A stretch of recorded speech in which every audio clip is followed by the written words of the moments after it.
Buon lunedì dell'Angelo e benvenuti a questo appuntamento con l'informazione su Telefriuli. Apriamo con la cronaca che ci parla di 3 bungalow in fiamme nelle prime ore del giorno al campo nomadi di Pozzuolo del Friuli. L'allarme è scattato alla mezzanotte in via Quarto Genova. L'incendio ha coinvolto 3 moduli abitativi ma fortunatamente non ha provocato feriti.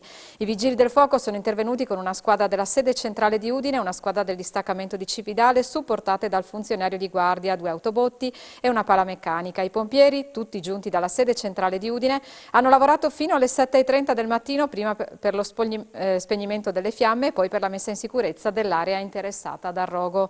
Ancora in fase di accertamento le cause dell'incendio. E dopo 2 anni di stop a causa della pandemia, Palmanova torna a proporre una Pasquetta per tutti tra i bastioni e il centro. Diverse le attività e iniziative per le migliaia di ospiti attesi. Ce ne parlano il sindaco Tellini e l'assessore Savi. Vediamo. Palmanova è pronta con la sua risorsa migliore, cioè la cinta bastionata. La cinta bastionata che è diventata una risorsa, e questo non mi stancherò mai di dirlo, grazie all'intuizione del precedente sindaco Francesco Martinez, che ha avuto questa veramente intuizione per dare uno slancio in senso turistico alla città. E a Palmanova arriveranno davvero migliaia di persone, ne abbiamo già sentore dal modo in cui si sono organizzate le attività economiche sia dentro la città sia in piazza che nei borghi, dove già nei giorni scorsi si stavano preparando con orari di apertura continuati, prolungati. In piazza si svolgerà per tutto il giorno il mercato straordinario, sui bastioni, sui prati poi abbiamo anche le solite offerte che caratterizzano la Pasquetta, che sono le visite guidate, le aperture della galleria, i musei, il Museo Militare è aperto, voglio ricordare anche questo, c'è la collaborazione anche con il Genova Cavalleria, e oltre tutte le associazioni, in primis alla Propalma che è il nostro braccio operativo, poi tutte le altre che offrono veramente attività di qualità. Abbiamo laboratori creativi, artistici, attività sportive, tutto questo si può fare grazie alla collaborazione dei tanti volontari che animano la nostra città.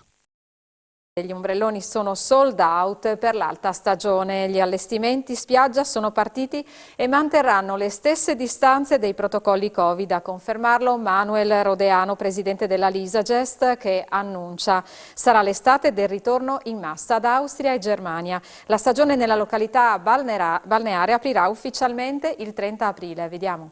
Le prenotazioni spiaggia hanno avuto un trend in apertura molto positivo. Quando abbiamo aperto le prenotazioni online, già il primo giorno, eravamo in gennaio, i numeri erano assolutamente rassicuranti e anche, diciamo, rispetto al 2019 addirittura più alti. L'allestimento rimane come gli ultimi anni o ci saranno delle variabili? No, diciamo che il distanziamento che è stato adottato nei 2 anni di pandemia, quindi sostanzialmente i 4x4, 16 metri quadri per ombrellone, rimane uno standard che già era molto simile a quello pre-pandemia, quindi noi manterremo quel tipo di misure e chiaramente le sanificazioni e tutto quello che è previsto in linea di massima, laddove possibile, continueranno, anche se è stato di fatto verrà per il momento in cui la stagione aprirà, cadranno anche le ultime limitazioni. Abbiamo sicuramente un ritorno in massa di chi da Austria e Germania non è venuto lo scorso anno per cautela. Quest'anno abbiamo segnali che la cosa sarà decisamente superata. Non vedremo chiaramente i russi, ma diciamo che a Lignano, pur clientela pregiata, rappresentavano una percentuale estremamente. E veniamo a Udine, che avrà presto la sua area attrezzata per camper, una richiesta che da tempo attendeva di avere risposta. A deciderlo è stata la giunta comunale, che ha individuato l'area all'interno del parcheggio di via Chiusaforte. Vediamo. Parliamo del parcheggio di via Chiusaforte, che è intitolato Padre Cesario da Rovigo. Lì andiamo a prorogare l'uso che attualmente una parte del parcheggio è destinato all'azienda sanitaria per gli abbonati dei dipendenti e una parte invece è di abbonati dei cittadini e una parte libera. Rinnovando l'azienda sanitaria ancora per un anno, perché stanno completando i lavori di 2 parcheggi all'interno dell'azienda sanitaria stessa, abbiamo anche rivisto un po' l'assetto della disposizione dei parcheggi, perché 24 stalli vengono spostati per poter utilizzare tutto il sedime e creare la nuova area camper. Per la prima volta una vera area camper, abbiamo già dei soldi a bilancio e quindi il progetto è quasi pronto e finalmente Udine sarà dotata di un'area camper. Attualmente ci sono solo i posti per 2 camper e una presa, poi verrà realizzato il resto e spostato ovviamente quei 24 parcheggi nella zona verso il muretto. Quindi la notizia credo più importante sia che la promessa fatta sia in Consiglio Comunale sia negli anni passati è stata quella di creare una vera area camper a Udine, che mancava veramente ai turisti. Una indagine dell'IRES FVG sulle dichiarazioni IRPEF del 2021 indica che la nostra regione è 7ª in Italia per reddito complessivo IRPEF. Vediamo. Il Friuli Venezia Giulia, in base alle dichiarazioni presentate nel 2021 e riferite all'anno precedente, si colloca al 7° posto a livello nazionale per reddito complessivo medio dichiarato ai fini IRPEF, 22.559 euro, 171 in meno rispetto all'anno scorso. La Lombardia è la regione più ricca, con una media di 25.331 euro, mentre in fondo alla graduatoria si colloca la Calabria con 15.633 euro. È questo il risultato di una rielaborazione dell'IRES FVG curata dal ricercatore Alessandro Russo su dati del Ministero dell'Economia e delle Finanze. Il reddito imponibile medio, che non comprende quindi gli oneri deducibili, in Friuli Venezia Giulia è pari a 21.710 euro contro una media nazionale di 20.851 euro. A livello provinciale Trieste presenta il valore più elevato, ossia un reddito imponibile medio pari a 23.376 euro, mentre Gorizia registra quello più basso, 20.653 euro.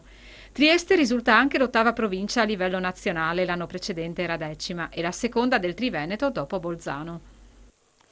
Andiamo adesso a Grado, che festeggia il 130° dal riconoscimento da parte dell'imperatore d'Austria e Ungheria Francesco Giuseppe quale località turistica e di cura della Mitteleuropa, con una 50ina di eventi che si terranno nell'Isola del Sole per tutta l'estate a partire dal 1° maggio, giornata in cui sarà inaugurata la stagione turistica. Vediamo. Grado festeggia il 130° con oltre 50 appuntamenti. Era il 25 giugno del 1892 quando l'imperatore d'Austria e Ungheria Francesco Giuseppe firmò le norme fondamentali per l'azienda di cura di Grado, riconoscendo l'isola quale luogo curativo e stazione balneare di riferimento per la Mitteleuropa.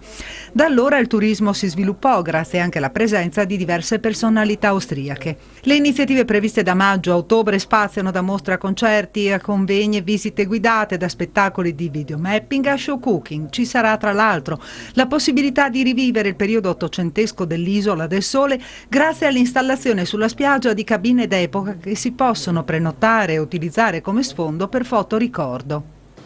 È un momento di grande importanza per Grado e non solo, anche per il Friuli Venezia Giulia, e abbiamo creato un calendario fitto di manifestazioni e eventi. Il 1° maggio è l'inaugurazione ufficiale della spiaggia e anche della rassegna di tutto Grado 130 con una mostra di cartoline all'ingresso principale della GIT. Ogni giorno, quasi si può dire, ogni secondo o terzo giorno ci sono dei momenti di incontri. Siamo alla pagina degli spettacoli. Arturo Brachetti, il mago del trasformismo, è tornato al Teatro Nuovo Giovanni da Udine per far sognare il pubblico ad occhi aperti. Ha portato in città lo spettacolo Solo, The Legend of Quick Change. Vediamo.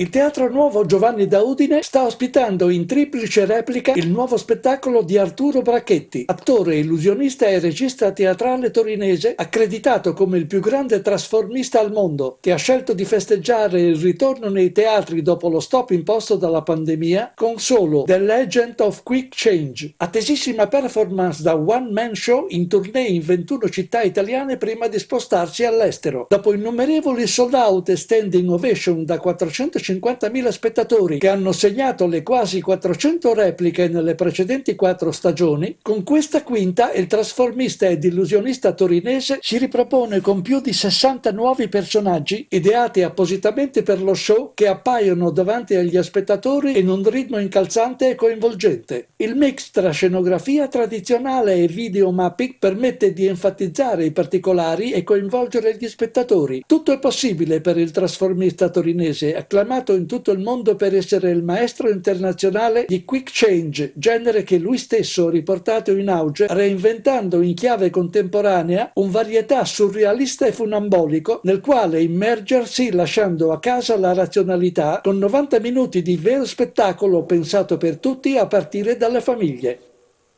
E in chiusura allo sport, il Pordenone è impegnato alle 15 al Tegil contro il Benevento. Se non sarà vittoria sarà retrocessione matematica. L'Udinese invece prosegue nella preparazione della gara contro la Salernitana, in calendario mercoledì 20 alle 18:45. La Lega ha designato l'arbitro dell'incontro, che è Simone Sozza. Con lui l'Udinese ha un solo precedente, quello della sconfitta a Parma per 2-0 il 26 gennaio 2020. E per questa edizione il TG finisce qui. Io vi ringrazio per essere stati con noi e vi auguro un buon pomeriggio.